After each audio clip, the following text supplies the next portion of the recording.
दोस्तों नमस्कार, मैं उपेंद्र यादव। दोस्तों आज इस वीडियो में मैं एलडीसी भर्ती 2018 जो 481 पद काटे गए और जो चयनित अभ्यर्थी जिनकी नियुक्ति प्रक्रिया बाकी है उसको लेकर मैं चर्चा करूंगा। उससे पहले अन्य भर्तियों को लेकर, युवा बेरोजगारों की अन्य समस्याओं को लेकर, कोरोना महामारी को लेकर मैं चर्चा करूंगा। दोस्तों कोरोना महामारी एक पूरे देश और पूरे विश्व में एक प्रकोप है, एक बड़ी महामारी है जिसको लेकर विश्व के सारे देश चिंतित हैं। आपने देखा होगा कि एक सुनसान, एक पूरा विश्व एक तरह से घबराया हुआ है और उसी को लेकर माननीय प्रधानमंत्री जी और मुख्यमंत्री जी लॉकडाउन कर हम लोगों को बचाने की कोशिश कर रहे हैं। लगातार वो कह रहे हैं घरों में रहिए। हमारी जनता, हमारे प्रदेश के लोग वो लगातार इसकी पालना भी कर रहे हैं। कुछ होते हैं जो लोग घर से बाहर निकलते हैं, लेकिन फिर भी जनता को मैं धन्यवाद देना चाहूँगा कि वो लगातार पालन कर रहे हैं। लेकिन ऐसी स्थिति में हम लोगों को कोरोना को समझना होगा।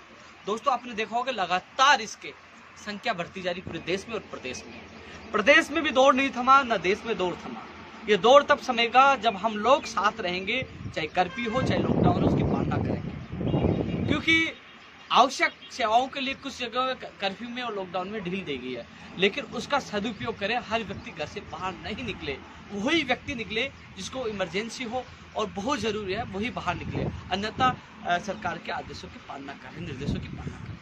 दोस्तों लगातार मेरे पास कॉल और मैसेज आते हैं, चाहे राजस्थान पुलिस भर्ती 2018 हो, चाहे नर्सिंग भर्ती 2013 हो, चाहे 18 हो, चाहे आप लैब टेक्नीशियन भर्ती 2018 हो, चाहे रीड शिक्षक भर्ती 2020 हो, पटवारी हो, तमाम भर्तियों को लेकर लगातार कॉल और मैसेज आते रहते हैं।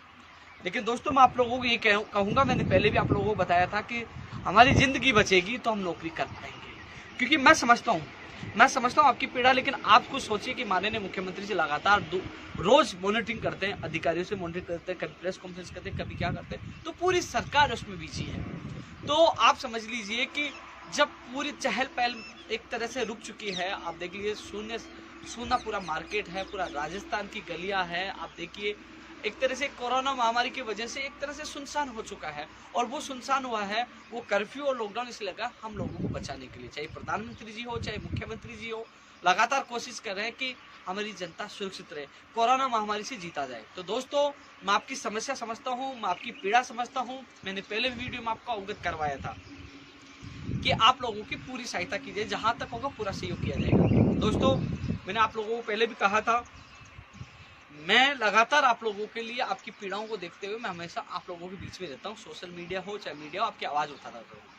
1 जुलाई को राजस्थान बेरोजगार एकीकृत महासंघ पद से मैंने इस्तीफा दिया था। उसके बाद लगातार जब कोई अध्यक्ष नहीं मिला तो 4 मार्च तक मैं अध्यक्ष रहा, उस पर मैंने इस्तीफा दिया। नए अध्यक्ष रविंद्र चौधरी बनाए, वो जल्द ही नई कार्यकारिणी का विस्तार करेंगे और वो कार्यकारिणी आप लोगों के लिए लगातार प्रयास करेगी, संघर्ष करेगी, पहले के बात ही, क्योंकि वो भी आप लोगों को परिणाम देगी। लेकिन मैं संयोजक पद पर रहते हुए मैं उस जो अभी जो नवनिर्वाचित जो अध्यक्ष बने हैं, मैं उनको हर चीज समझाने में लगा हूं कि ये विभाग ऐसा है, जो हर चीज ये विभाग से लेकर अधिकारियों तक उनको मैं समझाने की कोशिश कर रहा हूँ कि किस प्रकार काम किया जाता है, किस प्रकार काम निकलवाया जाता है, किस प्रकार बेरोजगारों की समस्या पूछाई जाती है। तो कुछ दिन जब तक वो समझ नहीं पाए, जब तक मैं संयोजक पद पर हूँ, समझने के बाद वो जिम्मेदारी उठाने में सक्षम हो जाएंगे, मैं संयोजक पद पर भी नहीं रहूंगा।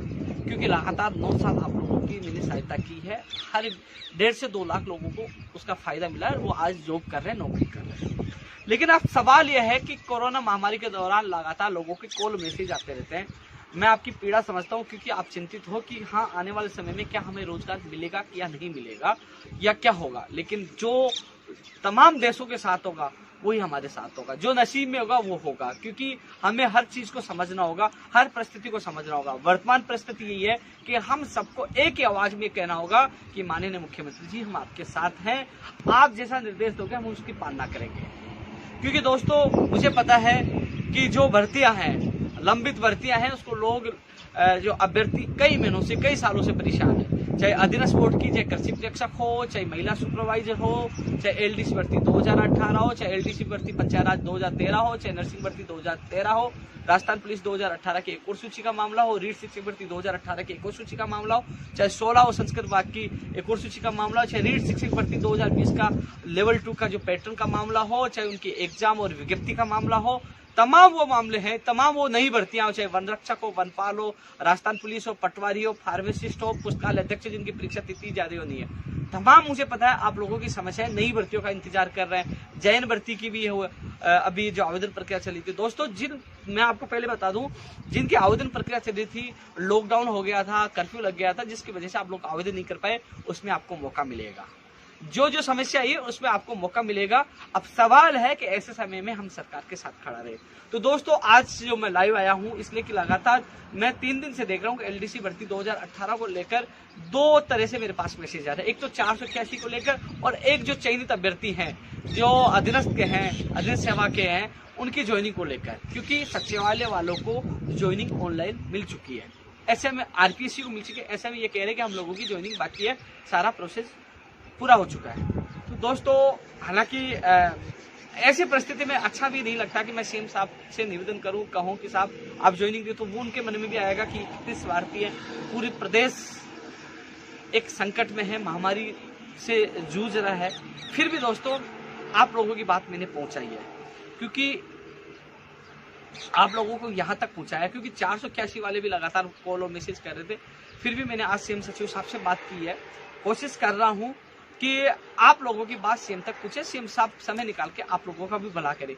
तो दोस्तों मैं आप लोगों को ये बताना चाहूंगा कि एलडीसी भर्ती 2018 सबसे पहले जो अधीनस्थ के हैं, चयनित अभ्यर्थी हैं, उनमें मैं बता दूं कि आज जो आप लोगों की जो प्रक्रिया है, क्योंकि जो ग्रुप 3 है, प्रशासनिक सुधार विभाग का ग्रुप 3 है, उसमें अधिकारी लगातार आपकी भर्ती को लेकर कार्य कर रहे हैं। वो छुट्टी पर नहीं है, वो कार्य कर रहे हैं, आपकी भर्ती को लेकर कार्य कर रहे हैं। 17 तारीख तक आपके जो ऑप्शन मांगे गए थे, उसके बाद मैं आपको बता दूं कि जो प्रशासनिक सुधार विभाग एआरडी ने आपका जो डेटा, जो हर जिले से जो डेटा उन्होंने मंगवाया था कि कौन से जिले में किस विभाग के कितने पद खाली है, विभाग के कितने पद खाली है, वो डेटा उन्होंने सूचना प्रौद्योगिकी विभाग यानी डीआईटी को सौंप दिया है। और डीआईटी सूचना प्रौद्योगिकी विभाग अब उस डेटा को फीडिंग करने का काम कर रही है। जो डेटा सौंपा है उसको फीडिंग करने का काम अब सूचना प्रौद्योगिकी विभाग में चल रहा है। सूचना प्रौद्योगिकी विभाग अभी भी कार्यालय उनके खुले हुए, वहाँ किसी कार्मिक की छुट्टी नहीं है, तो वहाँ आपका कार्य चल रहा है। उससे पहले आपका काम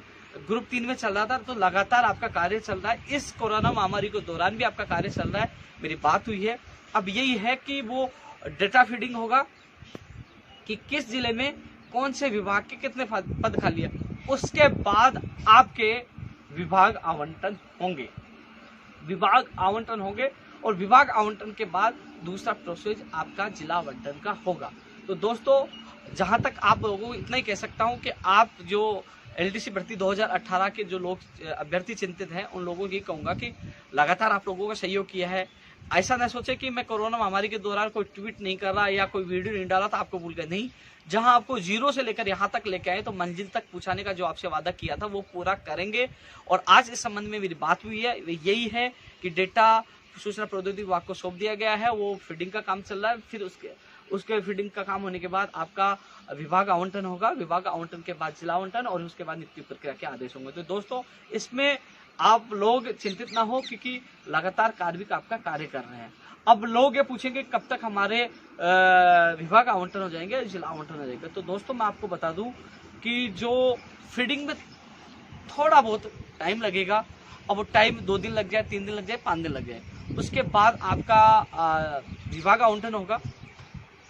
7 दिन भी लग सकते हैं, क्योंकि अभी जो कोरोना महामारी को लेकर कभी कौन सा कर्मचारी नहीं आता, कभी कौन सा अधिकारी नहीं आता, तो इसमें समय की कोई वो नहीं है, सीमा नहीं है। लेकिन आज जो बात हुई, पॉजिटिव रेस्पॉन्स मिला है। उन्होंने बताया कि जो हम लोगों की मन में शंका यह थी कि कहीं ना कहीं इस दौर को देखते आपकी नियुक्ति प्रक्रिया रुक सकती है, तो उन्होंने मुझे विश्वास दिलाया कि एलडीसी भर्ती 2018 में चयनित अभ्यर्थियों की नियुक्ति प्रक्रिया नहीं रुकेगी, जल्द ही प्रोसेस पूरा करके उनको ज्वाइनिंग दी जाएगी, क्योंकि ऐसे समय में अभी भी कार्मिक कार्य कर रहे हैं। तो दोस्तों जो आप लोगों से वादा किया था मार्च अप्रैल में ज्वाइनिंग दिलाने का, आपने देखा होगा अप्रैल में और मार्च में आपके साथी जो आरपीएससी वालों को ज्वाइनिंग मिली है, और अप्रैल में आपके साथी जो थे उनको ज्वाइनिंग सचिवालय को मिली है। रही बात आप लोगों को, अभी तक आप लोगों की ज्वाइनिंग प्रक्रिया शुरू हो चुकी होती है और कई लोगों को ज्वाइनिंग मिल चुकी होती है यदि कोरोना महामारी नहीं आती तो। लेकिन ये हमारा दुर्भाग्य था, ये हमारे साथ नहीं पूरे विश्व के साथ ऐसा हो रहा है। तो थोड़ा सा संयम रखना होगा। आपका प्रोसेस चालू है और जल्द ही आप लोगों को खुशखबरी देने के लिए, और आप लोगों को क्योंकि हमेशा खुशखबरी दी है, हमेशा आपका अच्छा किया, तो जल्द ही मैं पूरी कोशिश करूंगा कि आपका कार्य जल्द से जल्द पूरा हो, जल्द से जल्द आपका विभाग आवंटन हो, जिला आवंटन हो, आपकी नीति आदेश जारी हो। जैसे कोई अपडेट होगी मैं आपको देता रहूंगा, लेकिन अब ये फिलहाल आपके लिए यही अपडेट है कि आपका कार्य प्रोसेस में है, कार्य कर रहे हैं। कोई भी जो सूचना प्रौद्योगिकी विभाग में भी जो फीडिंग का कार्य चल रहा है वो कार्य भी कार्य है, और पहले ग्रुप 3 में चल रहा था कार्य। तो अब बात ऐसी है कि अब फीडिंग के बाद आपका विभाग आवंटन फिर जिला आवंटन होगा, तो जल्द ही ये होगा। उसके बाद आपकी नियुक्ति का आदेश होगी। मुझे पता है आपका साथ देना है, उसको ज्वाइनिंग करवाना है, इसलिए दिमाग से निकाल दीजिए कि आपकी भर्ती पद की अटकेगी। 481 की वजह से चयनित अभ्यर्थियों का बुरा नहीं होगा, और चयनित अभ्यर्थियों की वजह से 481 का बुरा नहीं होगा। मेरे लिए दोनों समान है। चयनित अभ्यर्थी या न सोचे कि आपकी भर्ती अटकेगी, नहीं अटकने दूंगा। आप लोगों से मेरा वादा है, आपकी भर्ती नहीं अटकेगी, आप लोगों को ज्वाइनिंग मिलेगी। रही बात 481 के मामले में, मीडिया पूरा सपोर्ट कर रहे हैं, एमएलए मंत्री भी सपोर्ट कर रहे हैं। मैंने आज भी बात रखी है, एक बार फिर विभाग से पूछा गया है, जो प्रशासनिक सुधार विभाग से एक बार इस मामले में फिर रिपोर्ट मांगी गई है। मैंने आपकी बात आज भी रखी है, मैं भूला नहीं हूँ, क्योंकि 15 मार्च को जब माननीय मुख्यमंत्री जी से मेरी मीटिंग हुई थी, तो दोस्तों मुख्यमंत्री जी ने कई मुद्दों को लेकर मुझे पर्सनल टाइम दिया था। मुझे कहा था कि आप अकेले आना, तो दोस्तों उससे मैं माननीय मुख्यमंत्री जी के सामने तमाम मांगे रखने वाला था। चाहे आपकी ये एलडीसी भर्ती 2018 की 481 पद कम करने का मामला हो, चाहे रीट शिक्षक भर्ती 2020-18, नर्सिंग भर्ती, तमाम जो मुद्दे थे उनको लेकर मैं सीएम साहब के सामने बात रखने वाला था। लेकिन किस्मत हमारी खराब थी, क्योंकि कोरोना महामारी आ गई। माननीय मुख्यमंत्री जी लगातार प्रदेश की जनता को बचाने में वो लगे हुए। ऐसे में अब कोरोना समाप्त होगा, जब हम सबको इससे निजात मिलेगी, उसके बाद जब माननीय मुख्यमंत्री जी से मेरी मुलाकात होगी, तो मैं आपकी बात भी रखूंगा। मेरा जो प्रयास था, जहां तक प्रयास था, मैंने प्रयास किया और आगे भी करूंगा। आपको विश्वास दिलाता हूं, जब भी मेरी माननीय मुख्यमंत्री से मुलाकात होगी, तो 481 की बात मैं मजबूती से रखूंगा, और आपके अभ्यर्थी को मैं साथ लेके जाऊंगा। मैंने जब कल, आज मीडिया में भी आपकी खबर आई है, क्योंकि कल मैंने रमेश और गगन को भी फोन करके बता दिया था कि कल आपकी खबर भी आएगी और मेरी बात भी होगी, और आज मेरी बात भी जो आपको वीडियो के माध्यम से बता रहा हूँ। तो दोस्तों आपका भी पूरा सहयोग करूंगा। 2018 जो चयनित अभ्यर्थी हैं उनकी जो मैंने पूरी आपको अपडेट दे दी है। इसके अलावा दोस्तों रीट शिक्षक भर्ती 2020 है।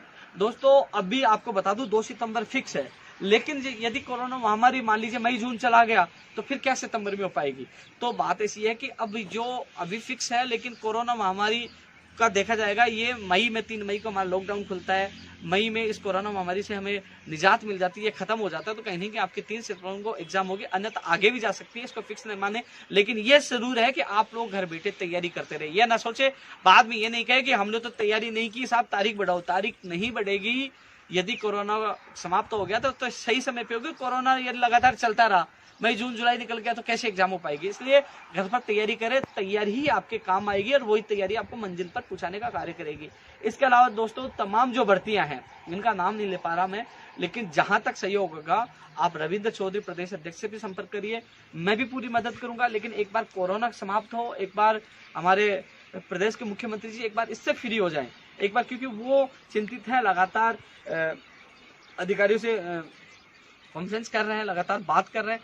तो आप सबसे मेरा निवेदन है, एक बार वो फ्री होते हैं तो मैं खुद माननीय मुख्यमंत्री से मिलकर आप सब लोगों की बात रखूंगा। लेकिन इसके अलावा दोस्तों एक सवाल ये उठ के आ रहा है, जो लोग लगातार यहाँ कोचिंग कर रहे थे, और जैसे लॉकडाउन लगा, जैसे कर्फ्यू लगा, तो वो लोग घर चले गए। अब उनके एक दो महीने हो जाएंगे किराए के, तो वो है कि हमारा किराया मकान मालिक मांग रहे हैं। तो दोस्तों किराए के संबंध में भी मैंने बात रखी थी, अब दोबारा, क्योंकि मुख्यमंत्री जी साहब से निवेदन करेंगे, वो भी अपील ही कर सकते हैं जनता को, क्योंकि वो कह सकते हैं, तो हम उनसे अपील करेंगे, निवेदन करेंगे, किराया माफ हो, क्योंकि सब लोग घर पे हैं, क्योंकि उन्होंने कोचिंग की फीस भी दे दी, कमरा किराया भी मांगा जा रहा है। तो ऐसे बेरोजगार कहाँ से लेके आएंगे, क्योंकि मजदूरों की आपने किराया माफ किया, बहुत सराहनीय है, लेकिन मजदूर तो कमाते भी थे। बेरोजगार तो घर से आते हैं, बेरोजगार होते हैं, वो लोग तैयारी करते हैं, और अब तैयारी भी नहीं हो पा रही, घर जा चुके, तो उनका किराया बेकार लग रहा है। हालांकि मजदूर की जो स्थिति है, हम जानते हैं कि मजदूर को इतनी मजदूरी मिलती है कि वो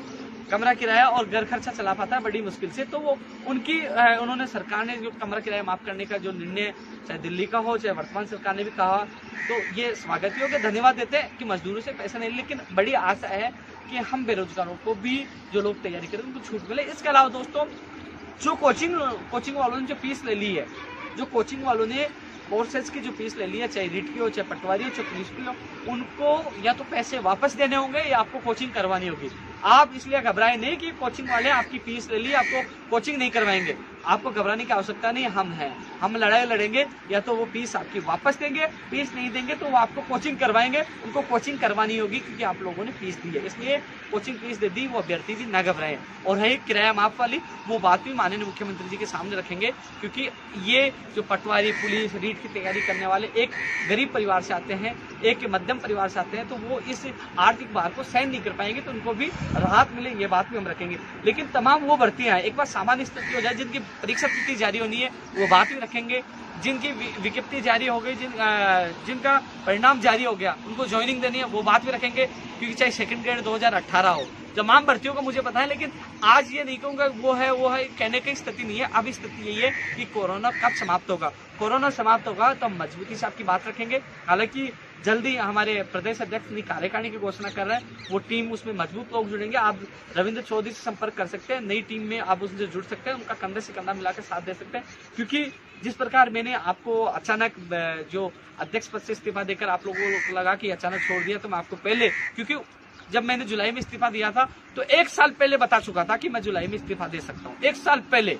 और 1 साल बाद मैंने इस्तीफा दिया। और अब जो संयोजक के लिए कह रहा हूँ कि फिर कहोगे ये क्या होगा, क्योंकि 9 साल से मैं कार्य किया हूँ, क्योंकि संगठन लगातार खून पसीने से सिंचा है और इसका परिणाम मिला है। लेकिन जितना सहयोग होगा, जहाँ तक मैं हूँ, आपका सहयोग करता रहूंगा। आप सबसे मेरा ये निवेदन है, एक बार कोरोना महामारी समाप्त हो जाए, उसके बाद तमाम जितनी भर्तियां, चाहे लंबित हो, चाहे नई भर्तियां हो, चाहे परीक्षा परिणाम हो, चाहे परीक्षा हो, तमाम भर्तियों की मांग हम सीएम साहब के सामने रखेंगे, जिससे जल्द से जल्द बेरोजगारों को रोजगार मिले और राहत मिल सके। जय हिंद, जय भारत।